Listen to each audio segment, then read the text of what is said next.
A Petrobras, em Paulínia, não tinha um sindicato.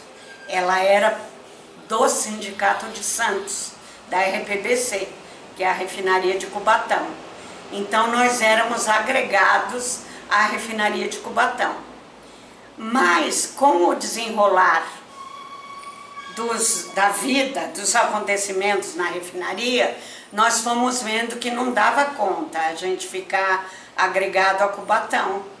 Eu comecei a conversar a maioria eram homens. A refinaria tinha muito poucas mulheres nessa ocasião. Só no escritório, mulheres, muito pouca. E então eu comecei a conversar com alguns que a gente chama de operadores de área, né? Que vieram de Cubatão, da destilação, da utilidades, do craqueamento, que são áreas dentro da refinaria. E nós começamos a ver que a gente tinha que ter uma organização nossa, que correspondesse, porque Cubatão não tinha as mesmas demandas que a Replan tinha. Eu digo os funcionários, entende? Não tem as mesmas demandas. Então nós começamos a nos arregimentar para fundar então um sindicato de petroleiros da Replan. Nessa ocasião, 78, que foram as grandes greves do ABC, nós fomos eu participei de tudo realmente, de tudo assim, o que era possível para nós da Replan, né? Fomos a São Bernardo e conhecemos o Lula, conhecemos outras lideranças e fomos aprofundando, reunindo, fazíamos muitas reuniões para discutir que tipo de sindicato a gente gostaria de ter. E aí, quando amadureceu a ideia e quando nós nos sentimos fortes o suficiente, a gente então pediu o desligamento de Cubatão e para a autorização para fundar um sindicato da refinaria de Paulínia. E eu fui da primeira diretoria, da executiva da primeira diretoria, o que era muito raro uma mulher na direção executiva de um sindicato. Acho que eu fui uma das primeiras. Isso era pelos anos 80, eu acho que nós, já não lembro. As greves foram em 78, não sei se o sindicato nós fundamos. E nessa ocasião, também nós estávamos discutindo, era muita coisa junta, porque nós tínhamos muitos sonhos, isso que falta para a geração de hoje. Nós tínhamos ideais a alcançar. Então nós queríamos um partido político que representasse a classe trabalhadora, nós queríamos central sindical que era proibido, terminantemente proibido. Então nós queríamos todas essas realidades. Então, olha, era participar, ainda bem que eu não tinha filhos para cuidar, nem marido, nem nada, porque era uma participação total, né? Viagens muitas, horas de discussão, de como seria, então eu participei toda a fundação da Central Sindical da CUT, toda a fundação do PT e o nosso sindicato também. Então o nosso sindicato era um dos sindicatos mais ativos fora da cidade de São Paulo, né, do estado, era um dos mais ativos. Eu lamento muito que hoje nós estamos numa situação bem diferente. Eu não reconheço o nosso sindicato dos petroleiros, mas nós estamos numa situação nós estamos numa situação diferente daquela em tudo, mas eu quero dizer,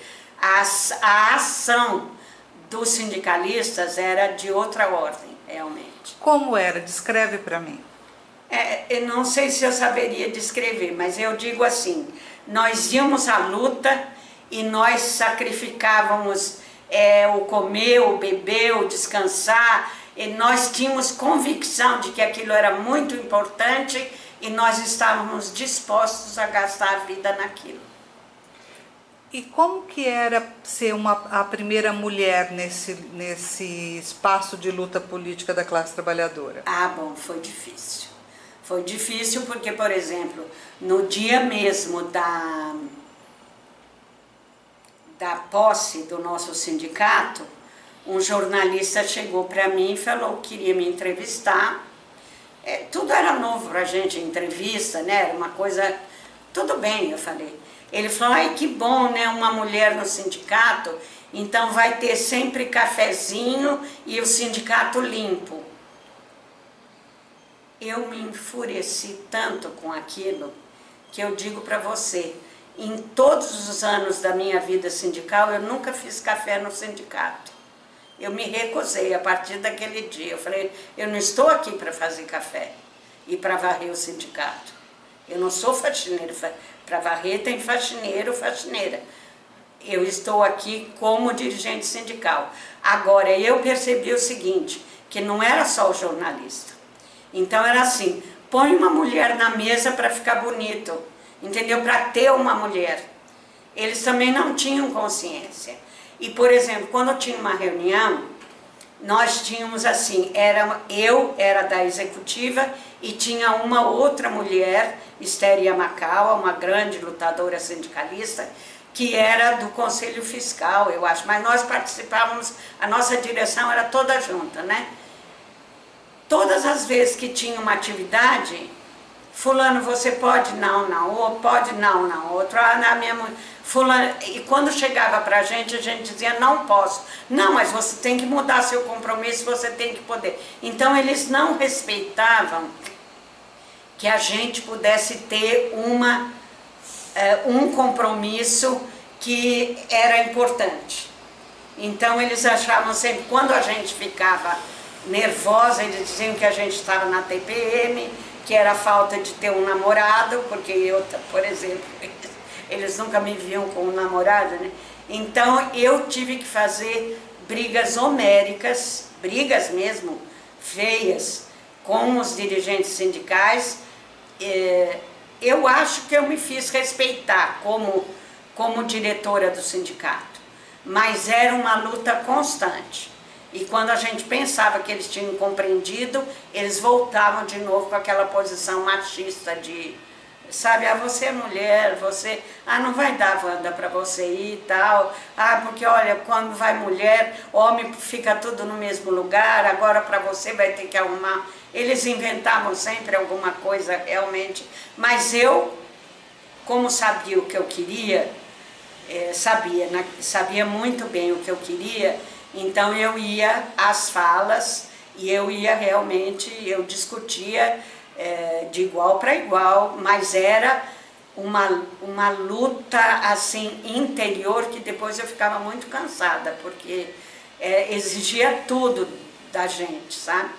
Mas, e por outro lado, teve situações muito interessantes, que eu aprendi muito, que eu gostei de ter vivenciado, então foram anos de muito aprendizado.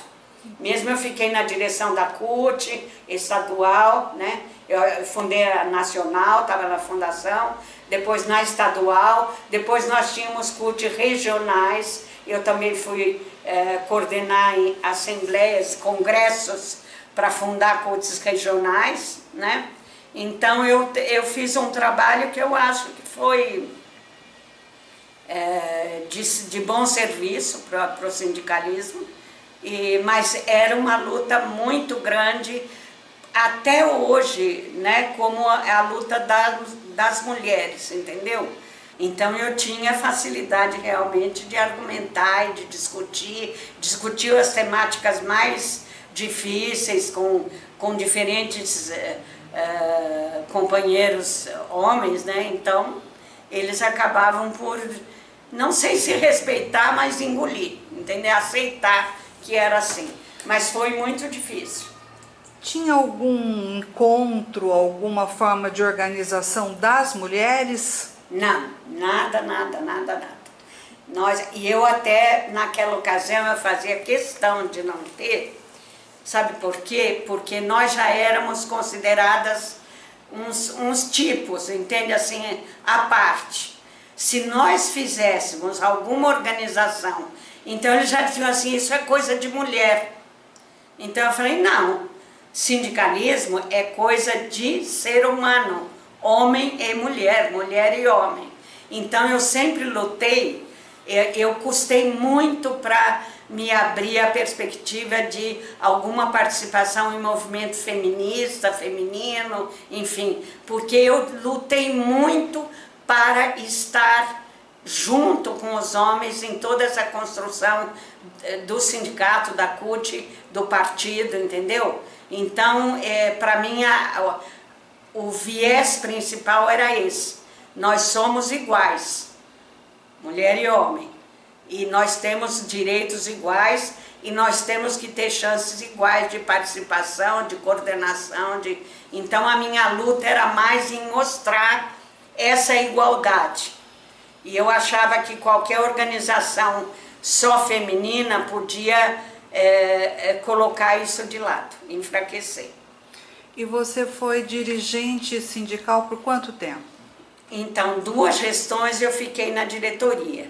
Depois eu saí porque nós achávamos sempre que não tinha que ficar eternamente, né? Então, outras pessoas assumiram, mas eu sempre, toda a minha vida na refinaria, eu fui muito ligada ao sindicato e trabalhei muito, até a nossa greve de 83, praticamente nós éramos, na greve de 83 eu era da direção, né? Nós fomos caçados, tudo, então eu sempre tive um trabalho muito intenso, assim, sindical.